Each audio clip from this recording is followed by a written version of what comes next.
Ka jingyaki Shah Thngan ki Samla puli ka North Eastern Hill University NEHU kalakot Shaka apsaw kunta bat ki Doktor kilawan ban test ya ka Koit ka Khiah ki te ki Samla ha ka no phai singin reuterik unai wieng arjar apsaw. Hakane kasi ka te ka school ba kala kanja jarjar lai tang hakate ka jaka badan ka jingyaki Shah Thngan ki Samla puli hakabala wan ai jingker shanru da ki noi kai na ki pair ka university. Kuman syukodo bagi ki Samla puli ki lasim ya karai Shah Thngan klembu por menha ka santerik unai wieng arjar pusau hadien ke jimom ai jawab vice chancellor ka NEHU Professor Prabhashan kar shukla ya ki mat jingdawa jongki. Kini ki Samla puli ki badan ha ka NEHU KSU unit but NEHU student union kila dawa na vice chancellor ban weng kamdo mardor ya registrar deputy registrar but ki wei ki officer balakno thungbi ain nalor ban thung pro vice chancellor do khasi. Haswa ban sim yak te ka Shah Thngan baklembu por hakano phai singi santarik nai wieng arjar pusau kala don ka jiak chat da ki ar kan hun shakmat ko office Treikam vice chancellor.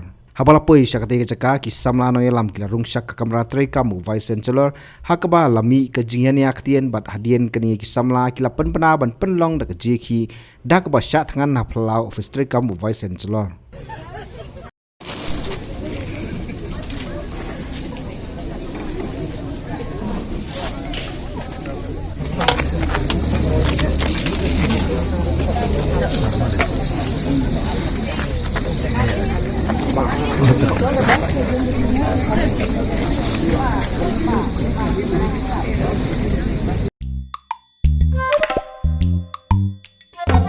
Habatin pej bahagi ki Shah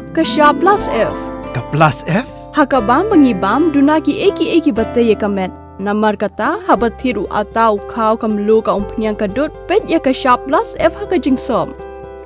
yaki nutrient kumki vitamin bat ka ayan la icon diat bat ka bathau bha kam khta ka dur jingki marbam ka jingma lani ka rukom shed yaki balehi banai kita kadon ka we ka jingmantoy ba kongsan ka Koit ka Khiah